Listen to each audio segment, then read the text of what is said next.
Welcome back to Baselines to Sidelines. If you love baseball analysis with a little edge, a little realism, and a lot of passion, you're in the right place. We've got a loaded episode today, and we're starting off with the World Baseball Classic Final, where Team Venezuela pulled off a statement win over Team USA, taking it 3-2 and capturing their first ever title. This wasn't just a win, it was a masterclass in pitching. Then we bring things back to Colorado and dive into the Rockies' 40-man roster. I'll break down who I think makes the cut, who starts the season down in the minors, and which names you should keep an eye on as potential call ups who could make their MLB debut this year. And finally, we switch over to the NFL because the Denver Broncos made a massive splash.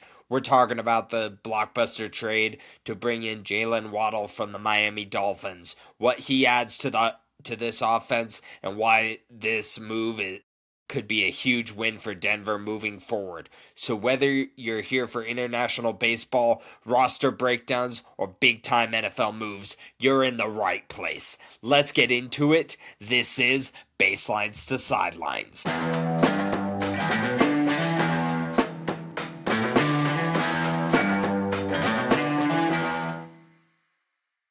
All right. Welcome back, guys. I know I took a week off. I said I was going to record on my vacation. It ended up not being that way. There was just no time really to do that. But I that's why I was absent. I was on vacation with my family, but I'm back. A lot of stuff went on. You had the World Baseball Classic, which was a lot of fun. And yeah, so let's dive right into it. USA had zero answers for Team Venezuela. I I watched that game. That was a really fun game to watch. Um, just as a baseball fan in general, but truly three hits were all that Team USA was able to muster up, and one of those was that big time hit in the eighth inning from Bryce Harper, the home run, the 2-run jack to tie up the game. Huge moment. Huge moment. I stood up, I was jacked, but then that was it. I mean, it was the Team Venezuela just shut down Team USA. And that is a loaded Team USA lineup that featured Bryce Harper, Aaron Judge, Gunnar Henderson, Will Smith. I mean, the list goes on and on and on of who was in that lineup, and yet nobody nobody was able to really muster any hits. Bryce Harper had a good game, going 2 for 4 with that huge home run. But beyond that, that was it. That was it. Team Venezuela bullpen, unbelievable, unbelievable. They went back to back, going against Team Italy, who were no slouches either. They took out Team Italy. All of it was just Team Italy had no slouches either. You had Pasquantino over there, and Team Venezuela was able to shut down Team Italy.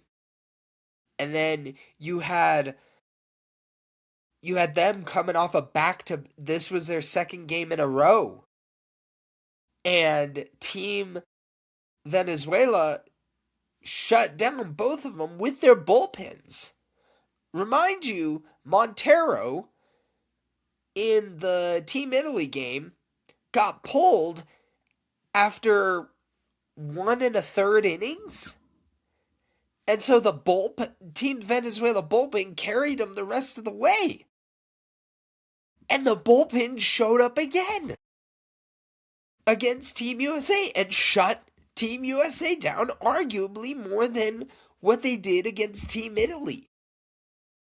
Just an absolute, I'm wearing, for those of you watching on YouTube, you can see it.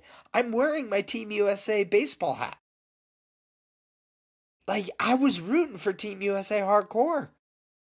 But as a baseball fan, you gotta love what the heck Team Venezuela was able to do against that vaunted, absolutely vaunted um game. It's just that vaunted lineup. And like, I'm sorry, but that's just unbelievable.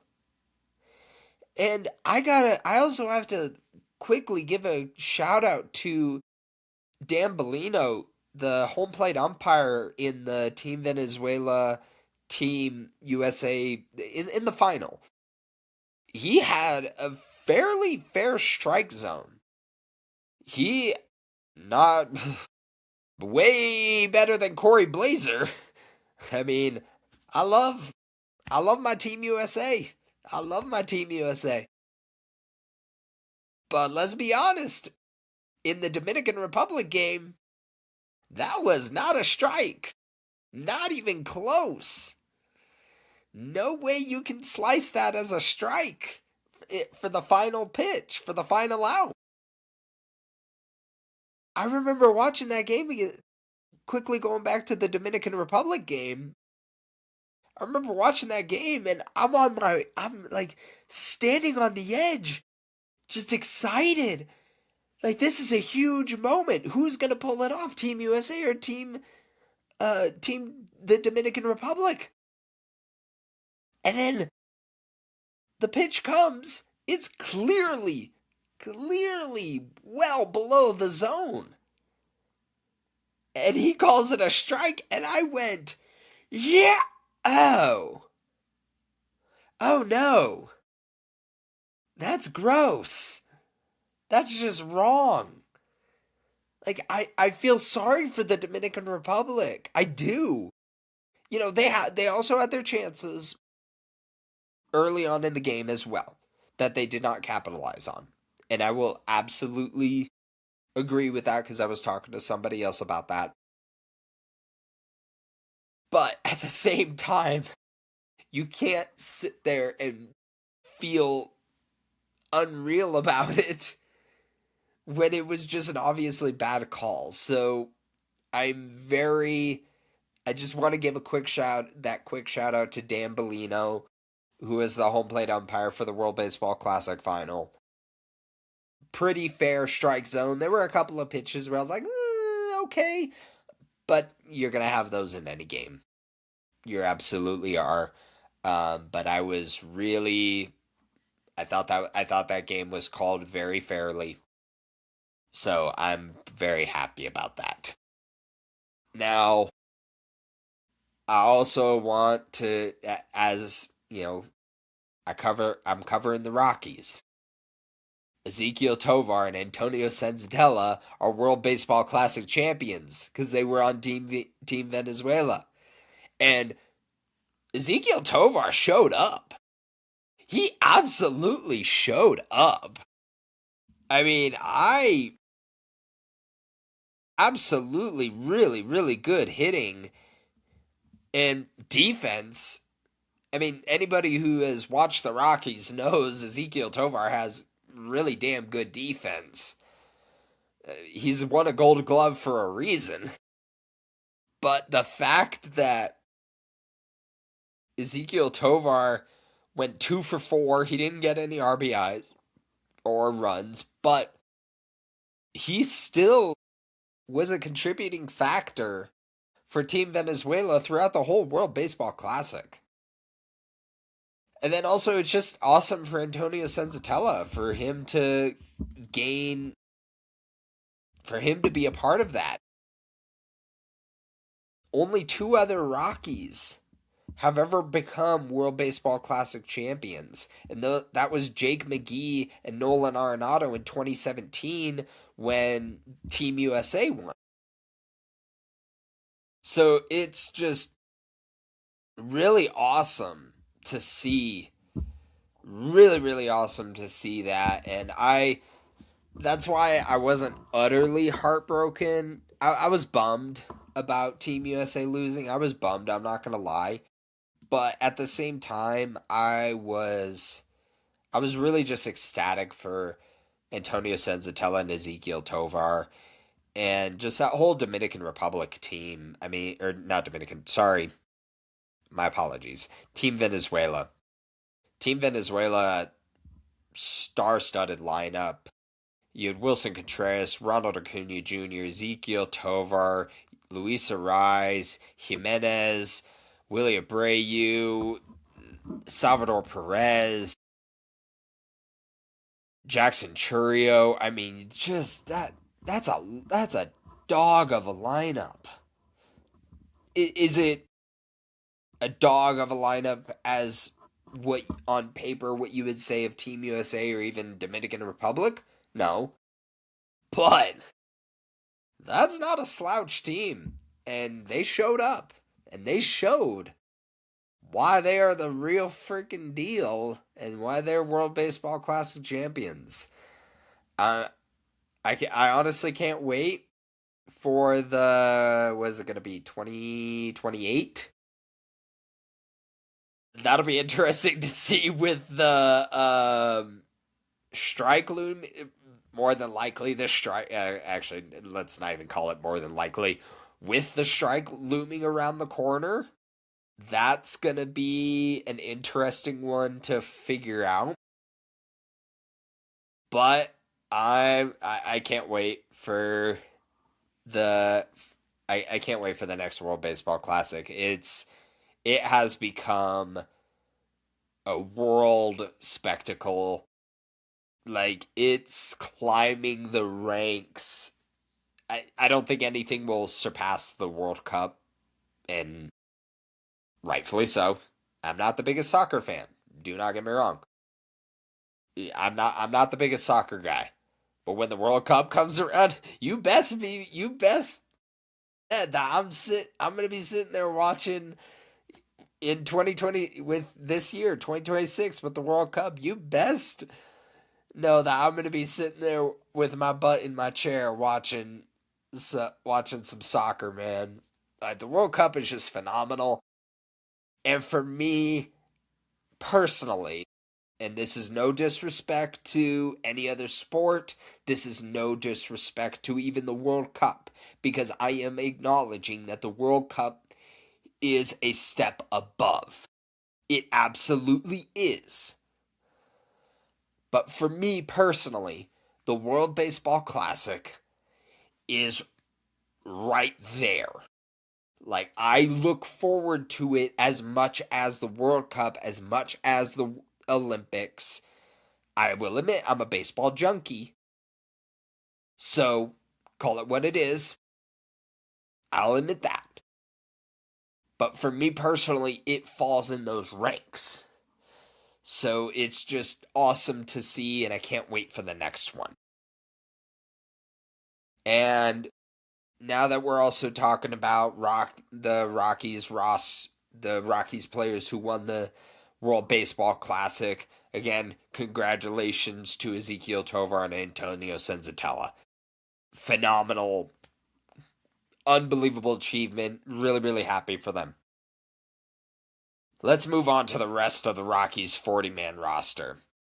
Now, I'm looking at some of my notes. I was making a lot of these notes last night, which for those of you listening later on, today is March 19th, as of March 19th.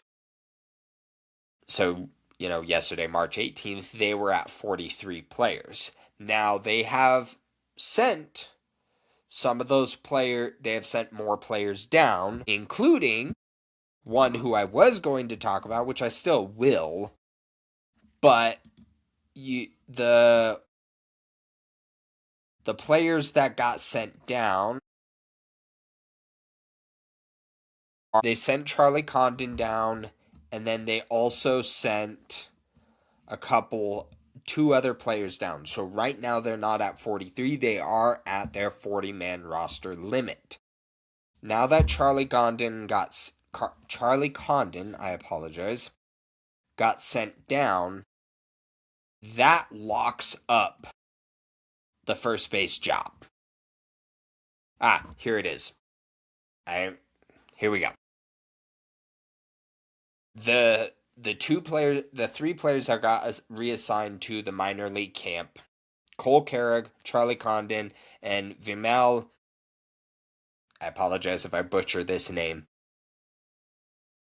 Vimal Machine. So they are at 40 active players remaining in the major league camp, including the 7 non-roster invitees. So, but with Charlie Condon being sent down, who was actually having a very good spring training, I was really impressed with Charlie Condon. I was really impressed with the strides he was making. But let's also be real, he had a couple of injuries last year in the minor leagues, and I think he was at Double-A Hartford, but I don't think he got to, hold on, let me look. No, he did not get to the, he did not get to AAA. He was only in Double-A. So I would have been pleasantly surprised, but very surprised if Charlie Condon had made the 40-man roster. It was going to be between him and TJ Rumfield. TJ Rumfield was having a really, really good spring training too. I mean, utterly fantastic. His strikeout rate, get this, he has one of the lowest strikeout rates in all of spring training. It's at about a 2%, which, as a Rockies person, you have to be like almost doing backflips. Because no shots at Michael Toglia, but he was striking out a lot. An absolute a bunch. I think at a 38% clip, if I remember just doing quick memory off the top of my head. So to go from 38% to 2%, and again, it's spring training. Right now, this does not mean a damn. You can sell me, you could sell me on anything right now in spring training. Once March 27th comes around, in 8 days, we're going to be having a bit of a different conversation. Actually, a bit of a different conversation. Where it's going to be, this stuff matters now. And I hope TJ Rumfield is still that guy. I hope to God he is. I just don't know right now. But on paper, really good. Really, he even though he went 0 for 3 2 days ago, still, he is showing strides. He's not striking out. He's getting loud outs. He's having his defensive rating.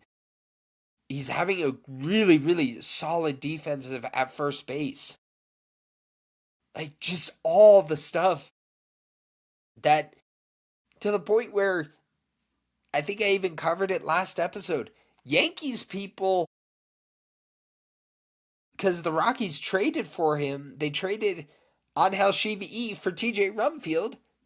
And right now, some of the Yankees reporters are going, hold on. I think the Rockies just won this draft, or trade. Sorry, I was also writing notes for a different show, kind of talking about the NFL draft, so I'm a little tongue-tied right now, I apologize. But it's a lock.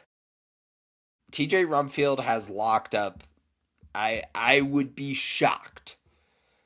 God forbid anything bad happening. I'm knocking on, you can hear it. I'm knocking on my desk right now.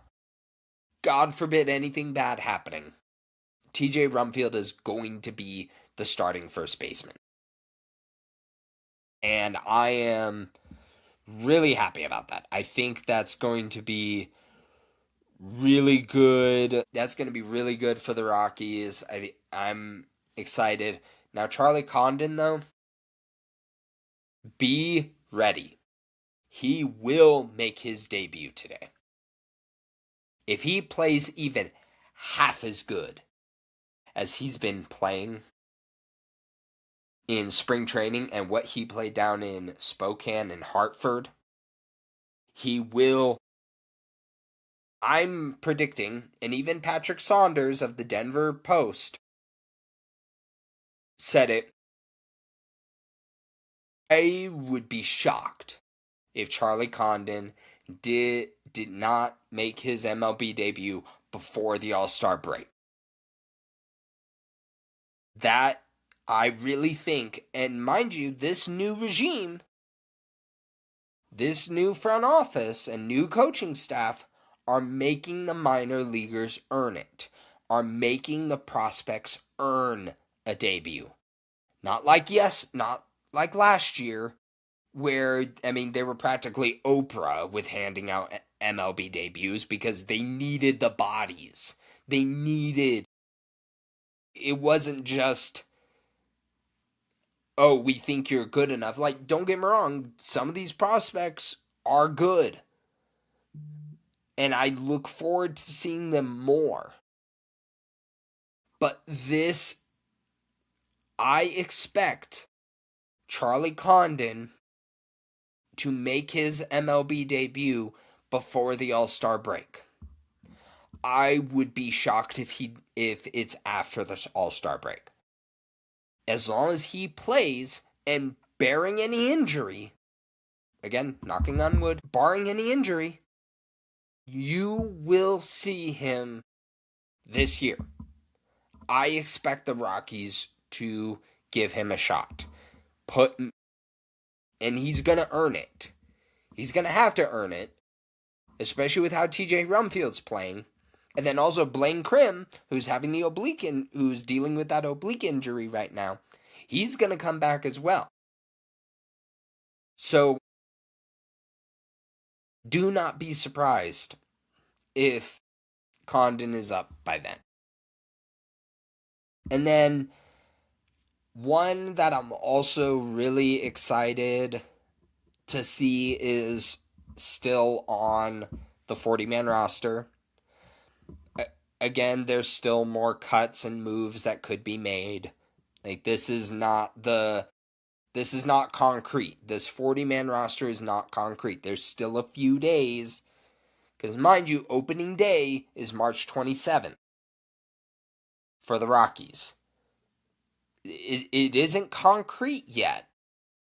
But do not be... So, I'm not saying this is it. But Zach Veen is still on the 40-man roster.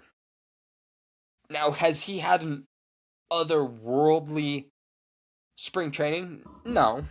I mean, his spring training stats, he has a 250 batting average, a 375 on base percentage, 550 slugging, 925 OPS. I love that 925 OPS, by the way. But he is also dealing... Last I heard about Zach Veen was he was dealing with a illness and also a contusion, I believe, on the knee. He is dealing with a small injury. But he's still on the 40-man roster. They could have optioned him by now. I'm not going to lie, I am a big Zach Veen guy. I've been a big Zach Veen guy since he was down in Spokane. So, don't look at me too much with that. But I really do enjoy watching Zach Veen, and I really have high hopes for him.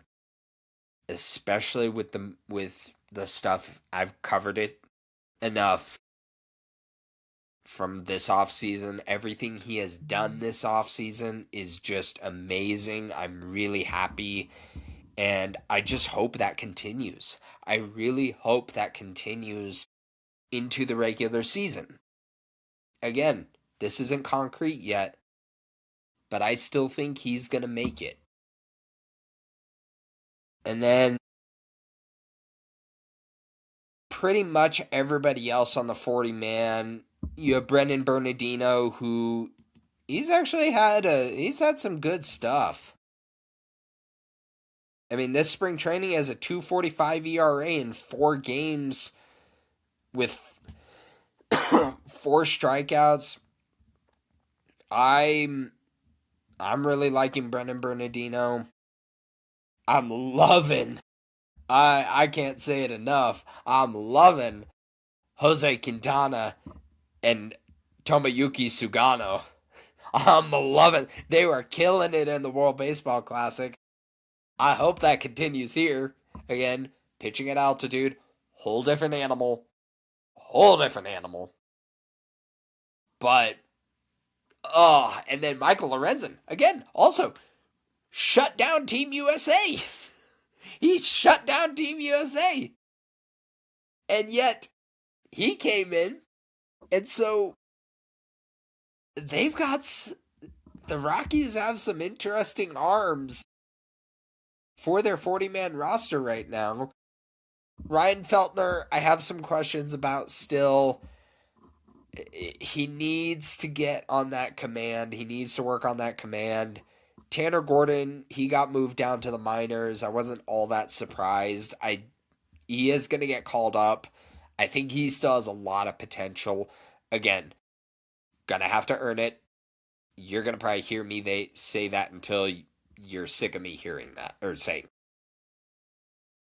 Seth Halverson, he's another one that he's going to be competing for the closer job. He has a pretty darn good arm in the bullpen. Little bit of command issues, and especially at altitude, that's some concerns. But I'm excited to see where he goes. If he can really fine-tune, especially his command, I think he is really going to be a solid bullpen piece. And then Chase Dollander. I love Chase. I was a big fan of him coming out of Tennessee. I was stoked when the Rockies drafted him. I was stoked to see him come through the ranks. But man, he needs to work on some stuff. And I think this new pitching staff has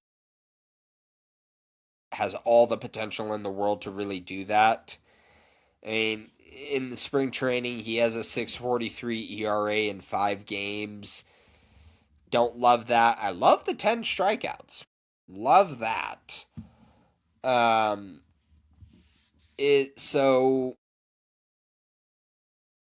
he does pitch tomorrow. I believe he is on the mound tomorrow. I could also be wrong. I haven't totally looked on that, but I think if I'm doing the math correctly, he'll probably be on the mound tomorrow. But I just hope that he can. I hope he can get better control with that fastball and really utilize his curveball more.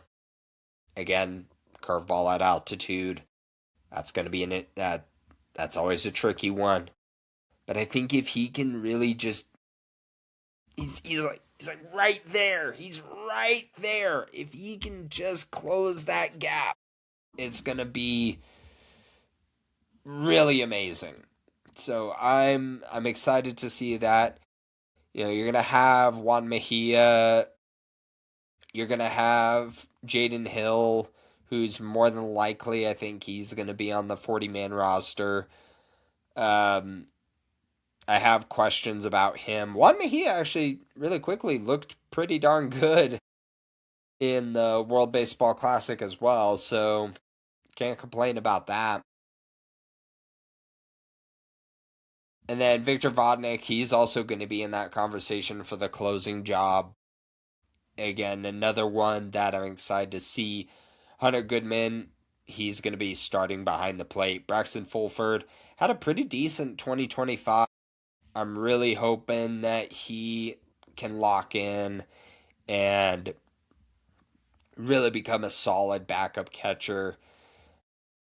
In spring training, in 34 at bats, he has 5 runs off of 9 hits, 3 home runs, 8 RBIs, a 265 batting average, 845 OPS.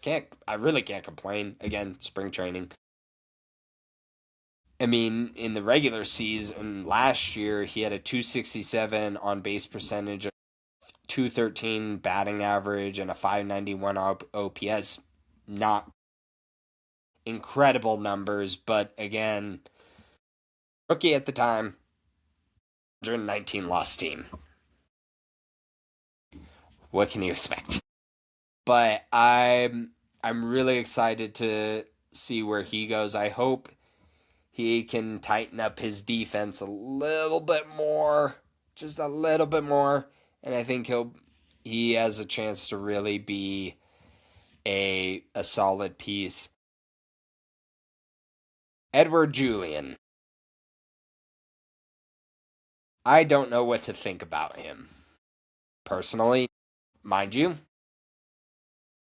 because I have another job, I have not been able to really. I've been trying to watch as many games as possible. I even go back and watch the full game replays.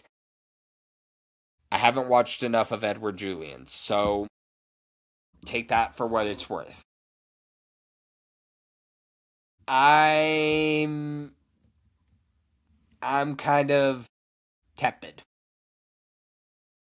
He has not wowed me. I mean, he has a 211 batting average this spring training in 19 at bats, 4 hits, the 4 RBIs are nice. I don't love that 348 on base. I do not love that whatsoever. So I hope I hope he shows up, but I have a lot of questions there. And then Adiel Amador, he got sent down to the minors. I kind of wasn't surprised by that. Ryan Ritter, I'm really excited to see what he does. Same with Kyle Karros. I really think he can lock down that first base position. I'm I mean, you have Ezekiel Tovar, who's going to be shortstop. That's no doubt. You have Ryan Ritter, who he's probably going to be your second baseman. It's him or Kyle Karros.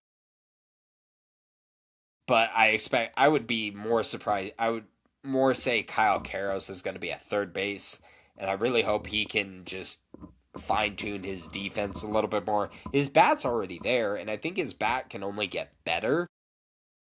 I think his defense needs some work as well, but I'm really liking. Now, again, this is Spring Hope Eternal stuff, so take that for what it's worth. But I'm interested. I'm very, very interested. And then you have the outfielders. You have Jordan Beck, a little bit of a strikeout issue. I love what he can do. I love when he hits those bombs. I want to see. I want to see those strikeouts come down. I mean, anybody who covers the Rockies is a Rockies fan. They'll say that ad nauseum is bring down the strikeouts because past couple of years it's been strikeout city for name your player. And then Tyler Freeman, damn Tyler Freeman, Tyler Freeman, he in the outfield, man. He is one that I really like. Jake McCarthy, whoo, he can steal some bases. I'm excited the Rockies were able to get him from the Arizona Diamondbacks. I'm excited that Colorado was able to get a really, really solid base stealer, a lot of speed in the outfield, and a player who can play any position in the outfield. So guys can also get guys can get some rest days as well. Mickey Moniak, I really hope he can take another stride forward. And then Zach Veen. What can I say about Zach Veen that I haven't already said enough? So that's kind of like a quick rundown of the 40-man roster. I don't see too many moves. Oh, Troy Johnston, another one that he has impressed me. He has impressed me quite a bit. Keep an eye on number 20, man. Keep an eye on number 20 for the 2026 spring training. In 46 at bats, he has 4 runs, 15 hits, 5 RBIs, 2 stolen bases. Love to see that. A 326 batting average, a 407 on base percentage, and an 842 OPS. Love that. Love that. So I hope that continues. I mean, he had a pretty good 2025, which was his rookie year. 112 at bats, 12 runs, 31 hits, 4 home runs, 13 stolen bases, a 277 batting average, which nowadays that's actually not a bad batting average. A 331 on base percentage and a 751 OPS. Can't complain there. Can't complain there at all for what he had with I believe the Miami Marlins. Yeah, the Miami Marlins. But I'm really loving what Colorado is building. I think this is some bones that they can work with. Again, I still think this is very very likely a 100-loss season again. But there's some bones here. And I also love how the locker room is talking. You don't hear what you heard last year where it's just try to build, try to develop, no, it's win games. Go out and win damn games. Jake McCarthy is out there talking about competing for October. Again, I don't think they're going to do that. I would be throw a bet out there for me to do if they do it, but there's no way. I just don't see that. But I'm very fascinated, I'm very interested, and I think this is going to be a statement year for Colorado in the fact of can they take a step forward? Can they be a better team than what they were last year? Can they be a better team than the team that they have been for the past 3 to 4 years? Can they get rid of that rust that is the Dick Monfort shadow? Now, granted, he is still the owner. He still signs the checks. But he's not necessarily running the show anymore. So can they prove that? That's going to be the biggest thing. That is what I am looking for when it comes to Colorado.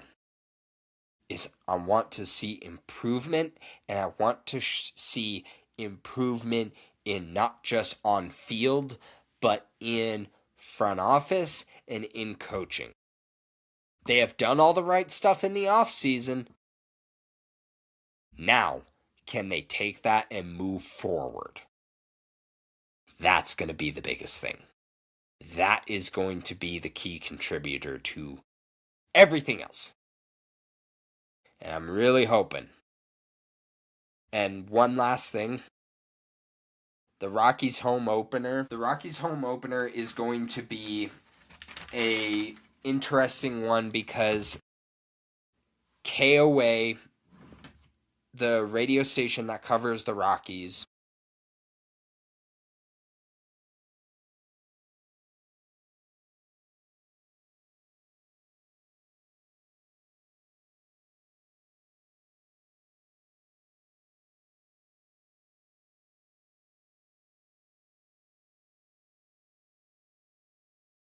he did not do that last year.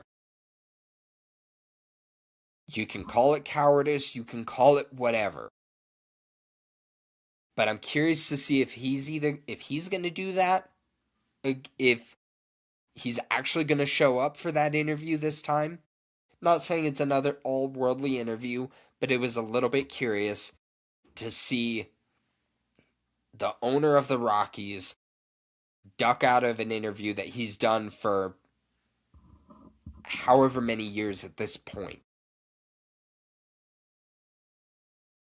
But I'm also curious to see if it's actually going to be Walker Monfort saying, "No, Dad, you're in the background. You go sit in your rocking chair. You have all your money. You sign the checks. But I'm going to be talking. I'm going to be the one that is going to be the face of the front office outside of Paul DePodesta and Josh Burns." That is what I'm very fascinated about, and after this statement, we're going to move on to the NFL stuff. But that's what I'm most interested about, is how are the Rockies in interviews, outside of what they've already done, but come regular season, come opening day, come that home opener, how is the Rockies front office going to conduct themselves? That's what I'm fascinated about, because after that showing last year of Dick Monfort, however you want to put it, but he was avoiding questions. What are they going to do this year? And I'm hopeful. I'm hopeful it's going to be different. I'm hopeful that somebody, whether it's Dick Monfort, whether it's Walker Monfort, Paul DePodesta, Josh Burns, I don't care. Somebody needs to be the one answering the questions. I would prefer Dick Monfort or Walker Monfort. But I'm also not going to hate it if it's Paul DePodesta or Josh Burns. Not going to hate that one bit. So, keep an eye on that. Keep an eye on that. Because that's going to be fascinating. That's going to be a telltale sign of, have the Rockies changed course? Have the Rockies actually really brought this to the forefront of they are different? This is not the old regime with Jeff Bridich, Bill Schmidt, name your other front office person. Is this different? Keep an eye on. All right, now, speaking of big things, let's move over to the NFL. I don't do this often, but again, this is baselines to sidelines. I'm flexible. I cover not only baseball, which is my forte, but I'll cover other sports as well. All right. The Denver Broncos had outside of re-signing it's either 94% or 96% of their team from last season. The Denver Broncos have been quiet. They had not been a team. They had been the only team to not sign an outside free agent. The rest of them were internal signings. They re-signed J.K. Dobbins. They restructured contract. They restructured Quinn Miner's contract. They brought back Adam Troutman. Don't love that, but I digress. They pretty much were bringing the band back together. And a lot of Broncos fans were frustrated by this because yes, they were in the AFC Championship. You could argue Bo Nix not breaking his ankle, they're going to the Super Bowl. Again, I can't crystal ball this and say that's true. But there's an argument there. And it's just really, really cool to see that, yeah, they're trying to, keep this in-house. But I also get the frustration from the fans. I get the frustration of wanting to improve. And you could say, especially in the running back, which I was expecting them to sign a running back. Because I know they were in on the Travis Etienne deal a little bit. And then they were also in on another running back. I forget who it was. It wasn't Kenneth Walker, who's now with the Chiefs, which is very unfortunate for the Broncos. But I was a little surprised to see that they were not able to secure a running back, just because I don't think the running back room, nothing against J.K. Dobbins, nothing against R.J. Harvey, nothing against Jaleel McLaughlin. I just didn't think it was that run game that would have been nice to complement with Bo Nix. But I digress. The Broncos went out and they got Jaylen freaking Waddle. Jaylen Waddle, the wide receiver from the Miami Dolphins, in a trade on Tuesday on March 17th. The Denver traded for Jaylen Waddle, and Denver got Jaylen Waddle and the Dolphins' 2026 fourth-round pick. Miami received Denver's 2026 first-round pick, 2026 third-round pick, and then the 2026 fourth-round pick as well. So they essentially swap fourth-round picks, which in the number grading, that's essentially the 25th overall pick in the first round is what the Broncos essentially gave up, because the Broncos would have been picking 30th in the first round if they hadn't traded this pick away. And then with the third and the fourth round pick swappage as well, it maths out to right around the 25th overall pick. And you get a damn good take off the top wide receiver. And I know Denver already has two pretty darn fast wide receivers in Marvin Mims Jr. and Troy Franklin, which, I'm going to be honest, if I'm Troy Franklin, I'm kind of going, uh-oh. Because Jaylen Waddle is going to be probably taking most of the targets. I mean, Jaylen Waddle is absolutely going to be taking pretty much most of the targets. It's going to be the tandem of Jaylen Waddle and Courtland Sutton. Marvin Mims could mix in there. I absolutely think he still has a lot of great potential. And I really think that both of them in there makes the room better. Plus, Marvin Mims, all-pro returner, Pro Bowl returner. You still have that punt returner, kick returner in Marvin Mims to utilize. So I don't think Marvin Mims is going to be affected too much by this. The bigger one affected by this is Troy Franklin.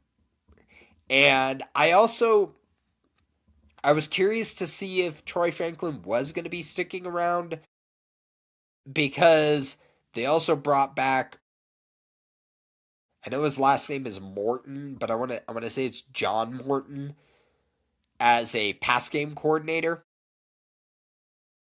And for those of you that don't know, John Morton was the wide receivers coach, or he was an offensive coach in Troy Franklin's rookie year in 2023. And let me tell you, because I also was at training camp that year. I went out to training camp a couple of times that year.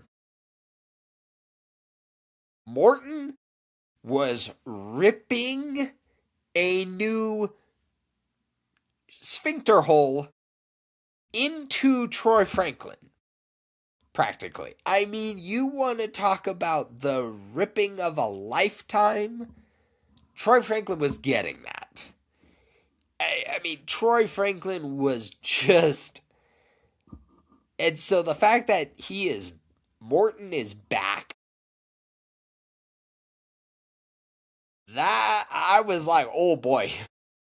Troy Franklin has to be having some PTSD right now, because that is a hard coach, and that was a coach that was giving him the business Troy Franklin's rookie year.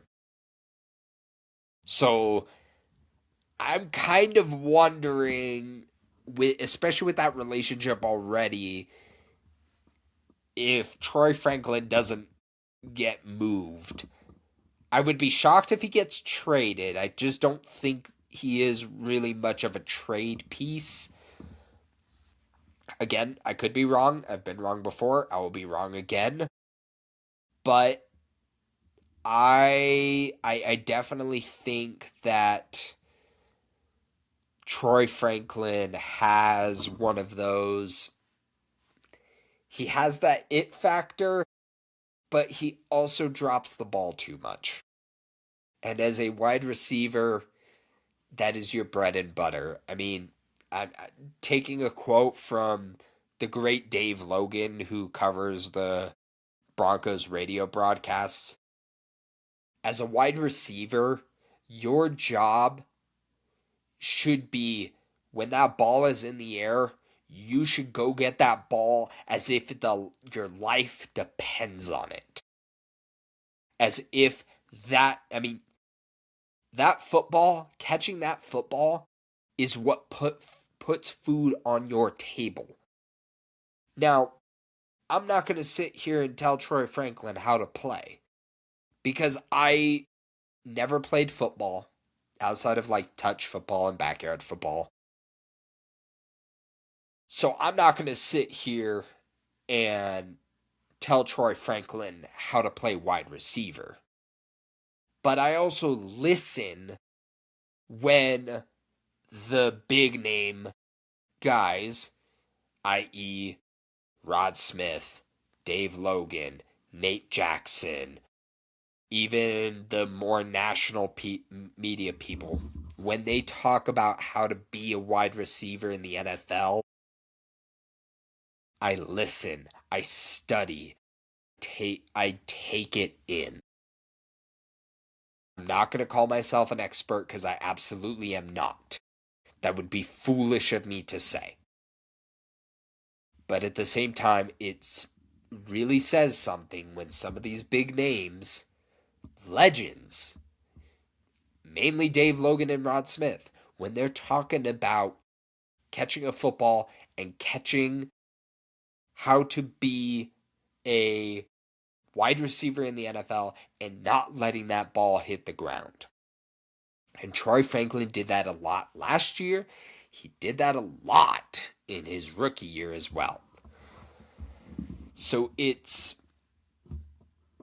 one of those where this Jaylen Waddle pickup is a fantastic, just a fantastic move for the Denver Broncos. Was it a little bit of a high price tag for what they gave up? Yeah, I would say a little bit. I would have expected the first round pick. I didn't love giving up the third round pick, but I think that was gonna have to happen. I also just don't love giving it up because if you actually look at George Payton's draft pedigree, his bread and butter has been in the second, third, and fourth rounds. Like, he's hitting the players he has hit on in those rounds is like at a 78% clip. Most GMs, if you get even above 40%, you're pretty freaking sweet. But George Payton is sitting at a 75, 78% clip of hitting on players in the second, third, and fourth round. Look it up. The stat is out there. Freaking phenomenal. So that's where I was kind of like, I don't love giving up the third round. I don't love giving up the third round pick, but you also have to look at this draft.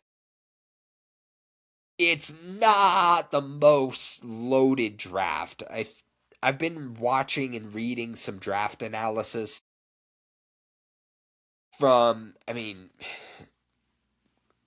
you name it, I've probably listened to it when it comes to, Mel Kiper. Yeah, I know. Who the hell is Mel Kiper? Blah, blah, blah. I get it. I get what people sometimes think about Mel Kiper. But, I still listen to a lot of those big name guys who do these drafts and analysis for a living. I also look at the college football ranking sheets. I look at all of that, and it's not a great draft class. There's about 8, 9 guys that you're like, absolutely first rounders. Right there. Yes, please. After that, it's kind of a drop off to mid tier guys. Second, third, fourth round, fifth round picks. Where you're going, yeah, they're good, but are they starter material? Are they difference makers? It's just not grading out to be that way. So for the Broncos, giving up those picks this year makes sense. It absolutely does, especially when you needed one of those guys in the wide receiver room. No, nothing against Courtland Sutton, because I think he is a dog as well.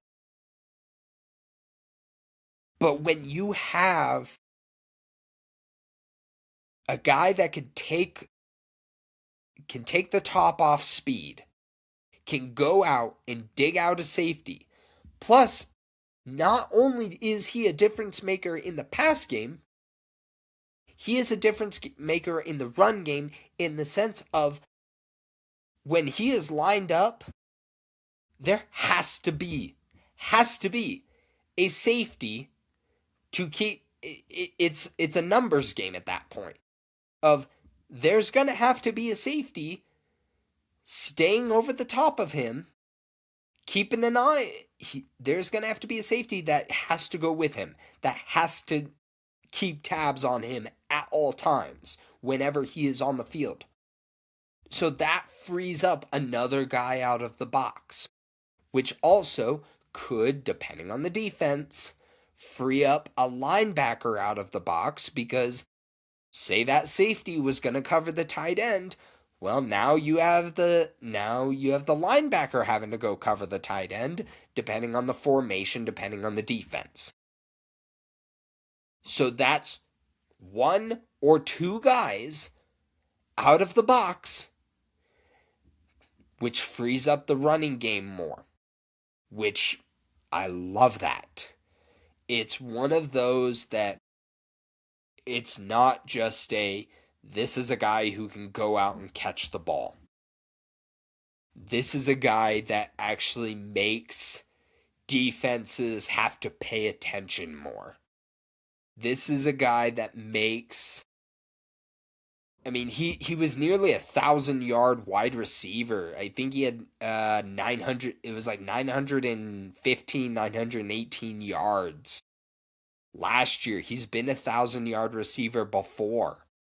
And that was with some Dolphins teams. I mean, especially last year. So that's really exciting for Denver. And I'm really excited to... I'm going to be going out to training camp. And I'm going to see how Jaylen Waddle is. And I'm excited to see him going up against his old teammate, Patrick Surtain.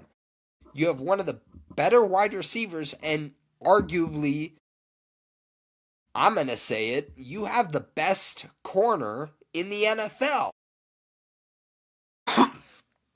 lined up. I mean, that's going to be, that's going to be fun. So it's going to be awesome to see. I think this is a really, really awesome pickup, and I'm just excited. This is a fun time of year. You have baseball opening day right around the corner. I mean, we're 8 days from, well, actually, I would say closer to 7 days now from when this will be posted. 7 days. 7 days from opening day. And you have the NFL draft in about a month. You have, this is an amazing time of year. You have the Avs who are killing it right now. You have the Nuggets. They're having their ups and downs, but they're gearing up to make a playoff run as well. This is an awesome time of year. Awesome, awesome time of year. And I hope you guys continue to come along with me. I'm fresh from my vacation. I'm back. I'm ready to be in on this grind, and let's have some fun. Let's have some fun, and I hope you guys enjoyed this show. I think this is going to wrap it up here. Talking about the World Baseball Classic. Again, congratulations, Team Venezuela.